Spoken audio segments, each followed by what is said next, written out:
Hello friends, welcome to our channel study career channel में आप सभी का स्वागत है। फ्रेंड्स, जैसा कि आप लोगों ने प्रीवियस वीडियो में देखा, हम लोगों ने तटवर्ती मैदानों के बारे में बात कर ली थी, भारत के तटीय मैदानों के बारे में बात की है। तो उसी को अपन आगे बढ़ाएंगे। जिस पिछले एक वीडियो में हम लोगों ने देखा कि भारत के किस तरीके से कहाँ तक के तट को किस नाम से पुकारा जाता है। तो चलिए उसी सीरीज को आगे बढ़ाते हुए, ज्योग्राफी की सीरीज को आगे बढ़ाते हुए, आज हम उत्तर भारत के विशाल मैदानों के बारे में बात कर लेते हैं, जो कि बहुत ही इंपॉर्टेंट है। उत्तर भारत का विशाल मैदान, जिसे अपन नदन प्लेन भी बोलते हैं। तो चलिए फ्रेंड्स, अपन उत्तर भारत के विशाल मैदानों के बारे में कुछ बात कर लेते हैं।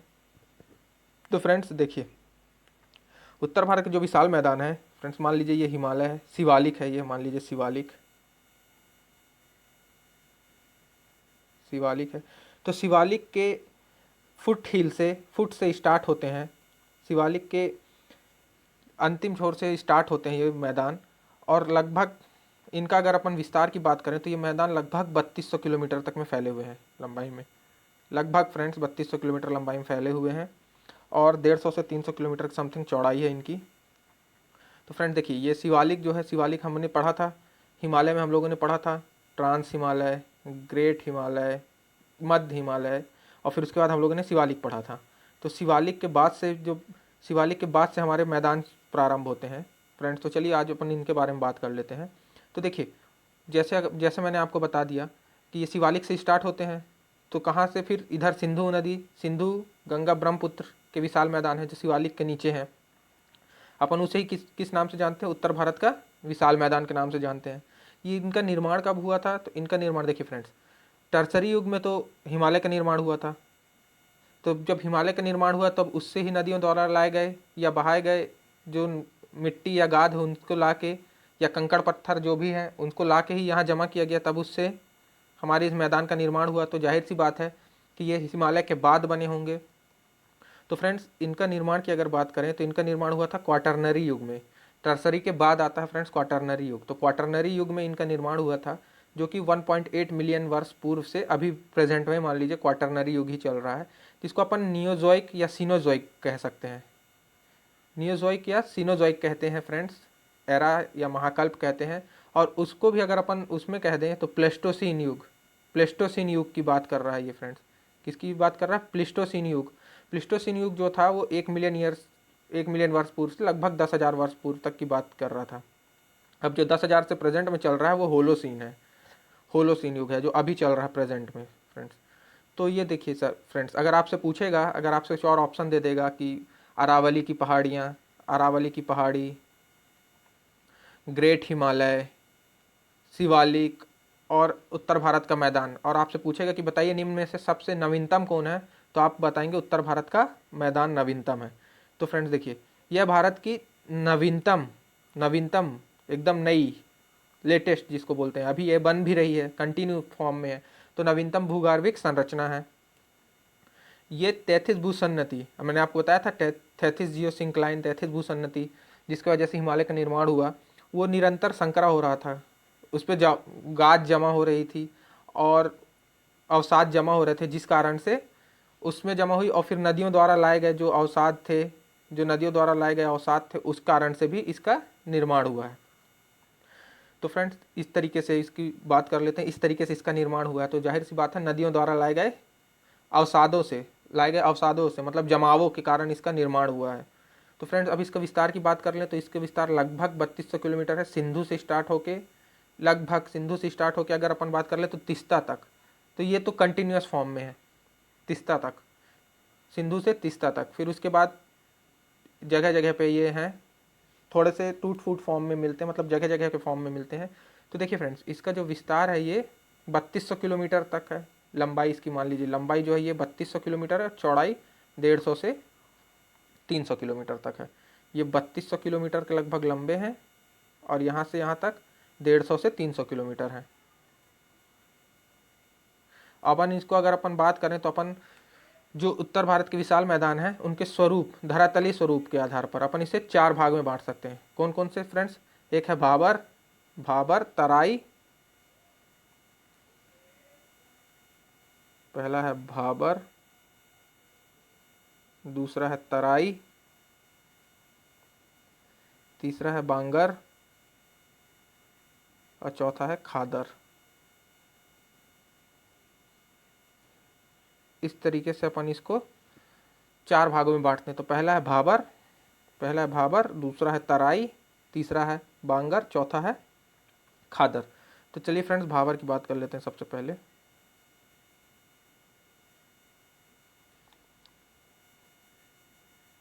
भाबर की अपन अगर बात करें तो फ्रेंड्स भाबर की बात करते हैं। तो भाबर देखिए शिवालिक की तलहटी से, क्योंकि पहले देखिए फ्रेंड्स पहले सबसे पहले शिवालिक आया। जब शिवालिक से नदियाँ बह के आएंगी तो अपने साथ कुछ बड़े बड़े पत्थर लेके आएंगी, चट्टानें लेके आएंगी। फिर उसके बाद जब बड़े बड़े चट्टान लेके आएंगी, जब ये नदियाँ ढाल में रहीं, पर्वत तक तो क्या थी, ढाल में थी, तो इनकी गति तेज थी, तो ये सब कुछ बहा के ले आई। जब जैसे ही पर्वत से उतरती हैं नीचे तो इनकी गति क्या हो जाती है, कम हो जाती है। तो जो बड़े बड़े चट्टाने पत्थर होते हैं उनको ये सबसे पहले छोड़ेंगी, क्योंकि अब उनके पास इतनी गति नहीं होती कि इसको ले जा सकें। तो सबसे पहले ये किसको छोड़ेंगी, बड़े बड़े पत्थरों को छोड़ेंगी, चट्टानों को छोड़ेंगी।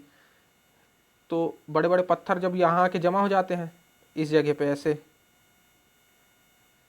तो फ्रेंड्स इस तरीके से ये बड़े बड़े पत्थर जमा हो गए, जिस कारण से भाबर प्रदेश का निर्माण हुआ। तो ये कहाँ मिलेगा फ्रेंड्स, शिवालिक के तलहटी में। स्टार्टिंग कहाँ से होगी, भाबर से ही होगी। तो ये शिवालिक की तलहटी में कहाँ से कहाँ तक, सिंधु से लेकर तीस्ता तक, मैंने आपको बताया था अविच्छिन्न रूप से, मतलब कंटिन्यूस फॉर्म में मिलते हैं, कंटिन्यू, कहीं कोई दिक्कत नहीं है, मतलब कंटिन्यू है। क्योंकि नदियाँ इधर पूरा इस तरीके से ऊपर से आ रही हैं। जगह जगह पे आप लोग जब नदी पढ़ेंगे तो देखेंगे पूरे हिमालय से कई सारी नदियाँ भारत की तरफ प्रवेश करती हैं। तो अपन जब उसको पढ़ेंगे तो देखेंगे किस तरीके से। तो ये जब वहाँ से आ रही हैं, जब अभी तो शिवालिक में है फ्रेंड्स, अभी तो शिवालिक में है, तो ढलान में है, ढलान है तो तेज़ी से आ रही हैं। जैसे इधर आई, प्लेन मैदान में आई, मैदानिक भाग में आई, तो सबसे पहले गति धीरे हो गई उनकी। तो सबसे पहले बड़े पत्थर को छोड़ी, तो बड़े पत्थर को छोड़ी तो ये कंकड़ पत्थर जो हैं ये बड़े बड़े हैं, तो इनको यहीं छोड़ दी, जिस कारण से इनको भाबर प्रदेश बोलते हैं। और फ्रेंड्स यहाँ पे ये बड़े पत्थर इतने बड़े सांद्रता होती है इनके अंदर, इतनी पारगम्यता होती है कि नदी इन पत्थरों के बीच से बहने लगती हैं। ये जैसे बड़े बड़े पत्थर हैं तो नदी इनके बीच से बहने लगती है, मतलब नीचे ही बहने लगती है, अंडरग्राउंड लुप्त हो जाती है, जिसको बोलते हैं अपन नदियाँ लुप्त हो गई, विलीन हो गई। नदी इस प्रदेश में आके नदी क्या होती है, लुप्त हो जाती है, क्योंकि इतने बड़े पत्थर जमा हो जाते हैं कि फिर अब उसको ले जाने की हिम्मत नहीं होती है, तो उसके नीचे से बहती हैं, नीचे से इधर उधर से जहाँ से भी पाई वहाँ से बहती हैं। तो इस कारण से यहाँ पे नदियाँ लुप्त हो जाती हैं। ये हो गया भाबर प्रदेश। दूसरा बात कर लेते हैं अपन तराई प्रदेश की। अब बड़े बड़े पत्थरों को छोड़ दिया, अब जो छोटे छोटे उससे थोड़े छोटे छोटे हैं, जिसको और आगे तक बहा के ले जा सकती थी, उसको बहा के ले गई। तो ये जब उसके बाद कौन सा प्रदेश बना, भाबर प्रदेश। तो ये भाबर प्रदेश जो तराई प्रदेश, जो तराई प्रदेश है वो भाबर प्रदेश के दक्षिणी भागों में स्थित है। क्योंकि जब आई इस तरीके से, यहाँ तो बड़े बड़े पत्थर छोड़ दी, तो ये हो गया भाबर प्रदेश। फिर छोटे छोटे पत्थर थोड़े,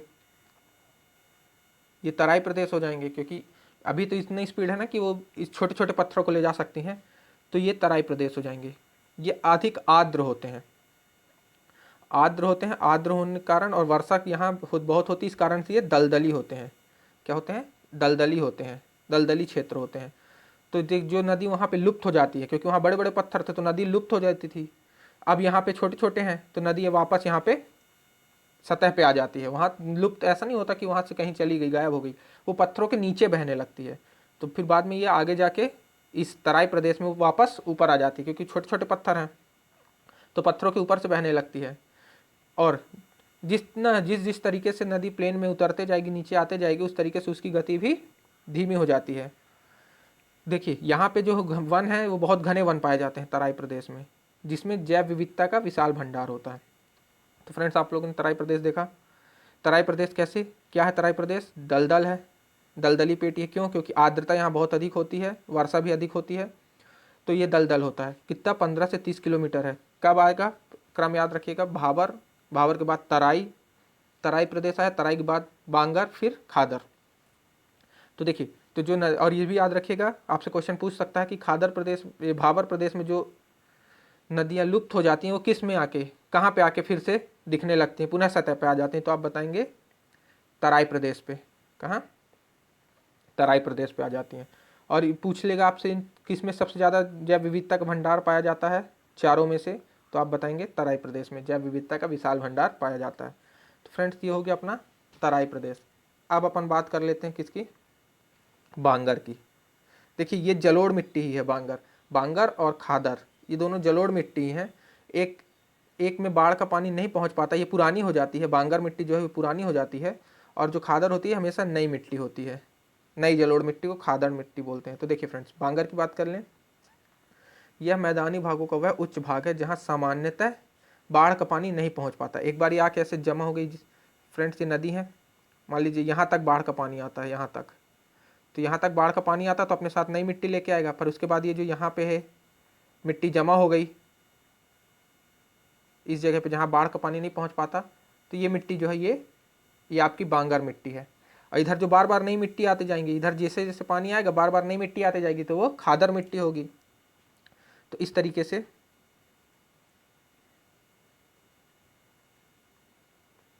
फ्रेंड्स देखिए, तो यह मैदानी भागों का वह उच्च भाग होता है जहाँ पे सामान्यतः बाढ़ का पानी नहीं पहुँच पाता। ये किससे निर्मित होती है, पुराने जलोढ़ों से निर्मित होती हैं। इसमें कंकड़ और रेत अधिक मात्रा में पाए जाते हैं। क्या फ्रेंड्स, कंकड़ और रेत, जहाँ इस प्रदेश में कंकड़ पत्थरों के कारण असमतल व उच्च भूमि बन जाती है। देखिए कंकड़ कंकड़ बनते बनते उच्च टाइप का एक ऐसे ऊपर ऊंची भूमि बन जाती है, टीला टाइप का बन जाता है। उसे स्थानीय लोग किस नाम से जानते हैं, भूड़। इस बात को याद रखिएगा, आपसे ऐसा क्वेश्चन पूछ सकता है, भूड़ किस प्रदेश में पाया जाता है, तो आप बताएंगे बांगर प्रदेश में पाया जाता है। जो मिट्टी के टीले बन जाते हैं या कंकड़ पत्थर के छोटे छोटे टीले बन जाते हैं उसको अपन भूड़ कहते हैं, है ना फ्रेंड्स। तो जैसे कि गंगा यमुना दो आपके ऊपरी भाग में अगर देख लें तो ये भूड़ मिलेंगे आपको गंगा यमुना के ऊपरी दोआब में। तो फ्रेंड्स आप लोगों ने देखा किस तरीके से बांगर प्रदेश की बात हुई कि बांगर प्रदेश में कैसे क्या होता है। तो ये कैसा है, ये पुरानी जलोढ़ मिट्टी है। कैसी है ये बांगर, पुरानी जलोढ़ मिट्टी है। किसकी मात्रा अधिक होती है, कंकड़ व रेत की मात्रा अधिक होती है। एक और याद रखिएगा, जो कंकड़ रेत जमा हो जाता है उसे क्या नाम दिया जाता है, भूड़ नाम दिया जाता है, भूड़, भूड़ प्रदेश। तो फ्रेंड्स इस तरीके से अपन इसकी बात कर लिए बांगर की। अब बात कर लेते हैं खादर की। तो खादर, खादर कैसी मिट्टी होती है फ्रेंड्स, ये होती है नवीन जलोढ़ मिट्टी होती है। कैसी होती है, नवीन जलोढ़ मिट्टी होती है।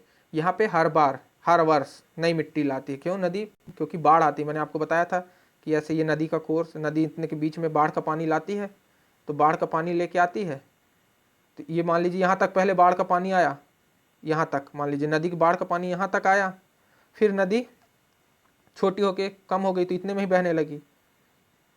तो ये बाढ़ का जो पानी है, ये जो हिस्सा है, ये आपके यहाँ पे नई मिट्टी जमा हो गई, तो इसी को अपन कहते हैं खादर मिट्टी, खादर प्रदेश। फिर जब बाढ़ आएगा तो फिर नदी यहाँ तक आएगी, फिर नदी यहाँ तक भी बहने लगेगी इस तरीके से। तो फिर यहाँ नई मिट्टी जमा होगी। फिर जब गर्मी का मौसम आएगा या फिर जब नदी अपना छोटी हो जाएगी, सूख जाएगी, तो फिर यहाँ से बहने लगेगी, तो फिर यहाँ नई मिट्टी जमा हो जाएगी। तो इस तरीके से जब यहाँ नई मिट्टी बार बार जमा हो रही है तो अपन उसी को कहते हैं खादर प्रदेश। तो खादर प्रदेश की बात कर लें अपन,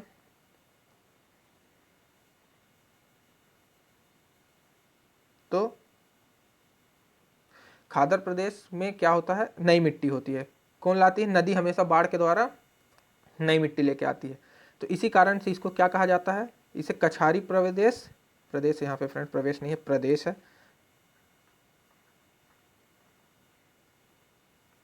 कछारी प्रदेश या बाढ़ का मैदान भी कहते हैं। क्यों फ्रेंड्स, इसे कछारी प्रदेश या बाढ़ का मैदान भी कहते हैं। जो खादर प्रदेश होता है, इसी को अपन डेल्टा के रूप में जानते हैं, डेल्टा प्रदेश के रूप में जानते हैं। जैसे गंगा ब्रह्मपुत्र का डेल्टा, जिसे अपन सुंदरवन का डेल्टा भी कहते हैं। देखिए फ्रेंड्स, पूरे विश्व का सबसे बड़ा डेल्टा है गंगा ब्रह्मपुत्र का डेल्टा। कहाँ, पश्चिम बंगाल और बांग्लादेश में फैला हुआ है ये। तो इसे अपन खादर प्रदेश के रूप में भी जानते हैं। तो फ्रेंड्स आपको समझ में आ गया बांगर और खादर में क्या अंतर है। बांगर किस मिट्टी को बोलते हैं, खादर किस मिट्टी को बोलते हैं। बांगर मिट्टी जहाँ पे बाढ़ का पानी प्राय नहीं पहुँच पाता, मिट्टी पुरानी हो जाती है। और खादर मिट्टी जहाँ बाढ़ का पानी हमेशा पहुँचता रहता है। तो फ्रेंड्स इस तरीके से हमारे ये 4 प्रकार के हो गए। ये ही 4 प्रकार हैं जो उत्तर भारत के मैदान को बनाते हैं। तो फ्रेंड्स चलिए अपन अब इसमें से कुछ देख लेते हैं। देखिए कुछ दोआब हैं, कुछ महत्वपूर्ण दोआब हैं, आप उनको याद रखिएगा। देखिए मैं पहले आपको इमेज दिखा देता हूँ। ये देखिए फ्रेंड्स, ये कुछ महत्वपूर्ण दोआब हैं। अपने ये देखिए, दोआब मतलब दो नदियों के बीच का इलाका, दो नदियों के बीच का जो क्षेत्र होता है, उपजाऊ क्षेत्र बहुत होता है, इसे दोआब बोलते हैं। तो चलिए अपन कुछ कुछ दोआबों के बारे में पढ़ लेते हैं। देखिए, पहला है सिंधु सागर दोआब। सिंधु सागर दोआब किस और किस नदी के बीच का क्षेत्र है? सिंधु और झेलम। ये देखिए, ये जो येलो कलर का है ये सिंधु नदी और ये झेलम नदी, ये इस तरीके से ये झेलम नदी। तो इनके बीच का ये जो क्षेत्र है ये होता है सिंधु सागर दोआब। इसको अपन बोलते हैं सिंधु सागर दोआब। आपसे पूछ सकता है कि सिंधु और झेलम नदी के बीच के दोआब को किस नाम से जाना जाता है? तो सिंधु सागर दोआब। अब अगर बात कर लेते हैं अपन छाछ दोआब। छाछ दोआब ये, इसको अपन जेच दोआब भी बोलते हैं। जेच दोआब क्या चीज़ फ्रेंड्स? जेच, JECH। JE से झेलम और CS से चेनाब। झेलम और चेनाब का दोआब।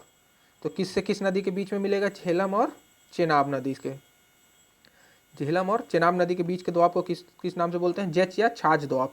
ये इस तरीके से, ये देखिए, ये लाइट ब्लू कलर में ये जो है ये जेच दोआब है। ये झेलम और चेनाब नदी के बीच में पड़ता है। ये ऊपर झेलम हो गई, नीचे चेनाब हो गई। झेलम और चेनाब के बीच के दोआब को क्या बोलते हैं अपन? झेच दोआब।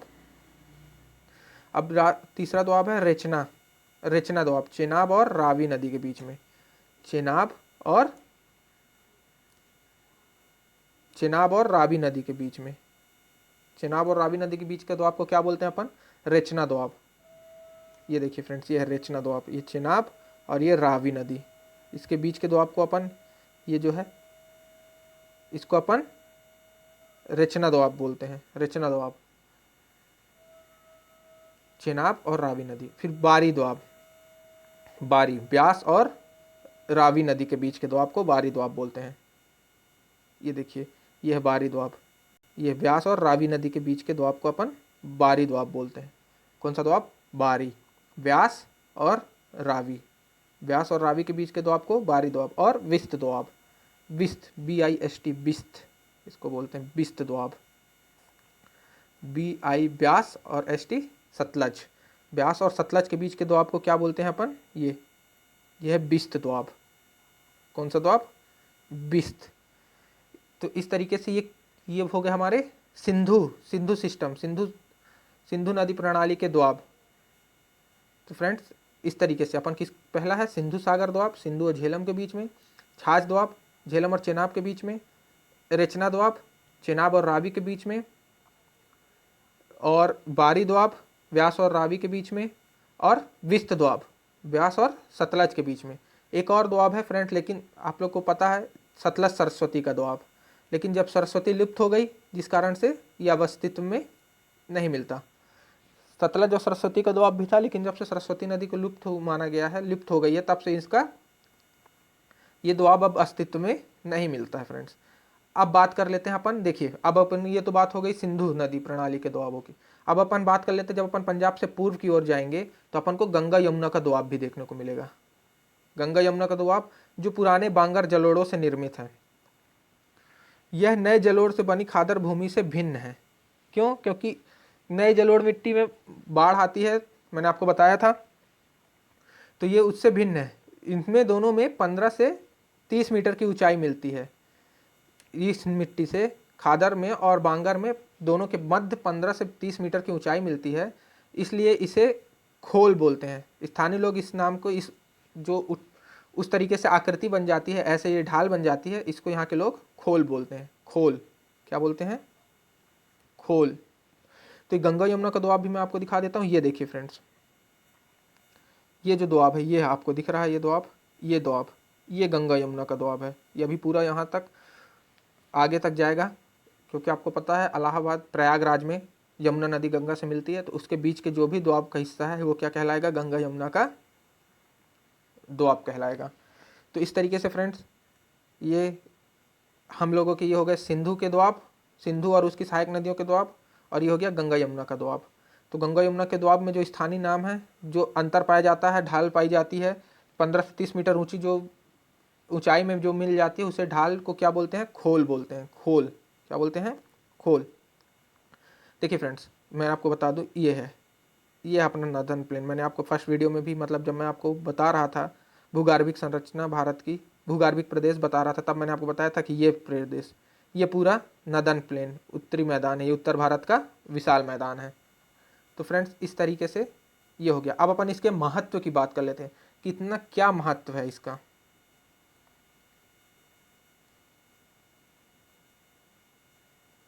फ्रेंड्स उत्तरी भारत मैदान का महत्व क्या है।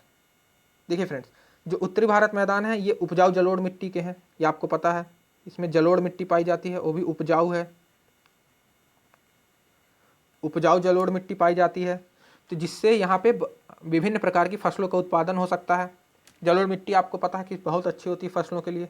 तो विभिन्न प्रकार की अपन यहाँ पे क्या कर सकते हैं, फसल का उत्पादन कर सकते हैं, जिससे जिससे हमें और हमारे जो भी पशु हैं, मवेशी हैं, जो भी पशु हैं, उनको भी खाद्य पदार्थ फूड आइटम्स मिल सकता है। क्यों फ्रेंड्स, सही है। और इसमें जो अब ये फसल का जो उपजाऊ हुआ, उत्पादन हुआ, उससे हम जो भी फसल मतलब फसल रिलेटेड, कृषि रिलेटेड इंडस्ट्रीज़ हैं, जो हमारी एग्रीकल्चर बेस्ड इंडस्ट्रीज़ हैं, उनके लिए कच्चा माल का भी बंदोबस्त यहाँ से हो सकता है, कच्चा माल भी। और फ्रेंड्स और बताते हैं, इतना ये तो एक महत्व हो गया कि मतलब कृषि बहुत अच्छी होती है, इसमें कृषि बहुत अच्छी होती है। और दूसरा चीज़, ये नदियाँ, यहाँ बहुत सारी नदियाँ आती हैं, तो आप इन नदियों से नहर निकाल के सिंचाई भी कर सकते हैं। सिंचाई करी जा सकती है नदियों से नहर निकाल कर। और परिवहन भी किया जा सकता है, वाटरवेज बनाए जा सकते हैं, यहाँ वाटरवेज बनाए जा सकते हैं। ये हो गई दूसरी। तीसरी बात करें, यहाँ भूमिगत जल का बहुत ज़्यादा भंडार है, भूमिगत जल, जिसे अपन अंडरग्राउंड वाटर बोलते हैं। अंडरग्राउंड वाटर का विशाल भंडार है, जिससे अपन यहाँ पे अपन बोर करा के या फिर कुछ भी कुआं खोद के या किसी भी चीज़ से अपन सिंचाई कर सकते हैं, सिंचाई भी की जा सकती है। और इस तरीके से और हमारी जो पेयजल संबंधित पेयजल, जो पीने के पानी की व्यवस्था यहाँ से हो सकती है इस तरीके से। क्यों फ्रेंड्स, इस तरीके से। और ये तो हो गई तीसरी। चौथी बात करें, मत्स्य पालन भी किया जा सकता है, मत्स्य पालन भी किया जा सकता है यहाँ। क्यों फ्रेंड्स, इतनी सारी नदियाँ हैं जिससे यहाँ पे मत्स्य पालन भी किया जा सकता है, मत्स्य पालन भी किया जा सकता है। और ये हो गए फ्रेंड्स चार, कुछ ये चार इसके महत्वपूर्ण हैं। तो पहला क्या है, मैंने आपको बताया, पहला जलोढ़ उपजाऊ मिट्टी है, जिस कारण से कृषि बहुत अच्छी होगी यहाँ पे। दूसरा, अपन यहाँ से नहरें निकाल सकते हैं, नहरें के भी इतनी सारी नदियाँ आती हैं, और परिवहन किया जा सकता है, जल मार्ग बनाए जा सकते हैं, जिसको वाटरवेज बोलते हैं, वाटरवेज बनाए जा सकते हैं। तीसरा, यहाँ पे अपन बोर होल करके, बोरवेल, वेल, कुआं, ये सब करके अपन बना के यहाँ पेयजल संबंधी समस्याओं को दूर कर सकते हैं और सिंचाई भी कर सकते हैं उससे। और चौथा, मत्स्य पालन भी कर सकते हैं। यहाँ पे मत्स्य पालन बहुत अच्छे तरीके से यहाँ कर सकते हैं, क्योंकि बहुत सारी नदियाँ हैं। तो इस तरीके से ये कुछ इसके महत्व हुए कि हमारे जो उत्तर भारत मैदान है उनके क्या क्या महत्व हैं। तो फ्रेंड्स इस तरीके से आज हमने देख लिया उत्तरी भारत के मैदानों को, जिसमें हम लोगों ने 4 प्रकार के प्रदेश देखे, भाबर प्रदेश, तराई प्रदेश, बांगर प्रदेश और खादर प्रदेश। उसके बाद हम लोगों ने कुछ महत्वपूर्ण दोआब देखे, जैसे सिंधु सागर का दोआब, छाछ का मतलब झेच का दोआब, आप जेच से याद रखिए, JECH, तो आपको अच्छे से याद हो जाएगा, झेलम और चेनाब। फिर रेचना दोआब, बारी दोआब, बिस्त दोआब और सतलज सरस्वती का दोआब। फिर उसके बाद हम लोगों ने गंगा और यमुना का दोआब भी देखा। फिर हम लोगों ने इस मैप के थ्रू उसको देखा, इसके मैप के थ्रू देखा फ्रेंड्स हम लोगों ने।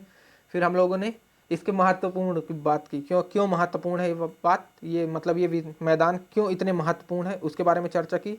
तो इस तरीके से हमारा ये आज का उत्तर भारत का मैदान का लेक्चर खत्म होता है। और फ्रेंड्स अगर आपको ये वीडियो पसंद आया हो तो इस वीडियो को लाइक करें, हमारे चैनल को सब्सक्राइब करें और इस वीडियो को अधिक से अधिक लोगों तक शेयर करें। और जो भी आपको दिक्कत है या मेरे पढ़ाने में जो भी आपको समस्या आ रही है या जो आप मुझे सुझाव देना चाहते हैं, तो अपने सुझाव मुझे कमेंट बॉक्स में दे सकते हैं। और फ्रेंड्स अगर आपको इस लेक्चर की PDF चाहिए तो आप हमारे टेलीग्राम चैनल स्टडी कैरियर को ज्वाइन कर सकते हैं, जिसका लिंक हमारे डिस्क्रिप्शन बॉक्स में दिया हुआ है। वहाँ से जाके आप हमारे चैनल को ज्वाइन कर सकते हैं। Thank you friends.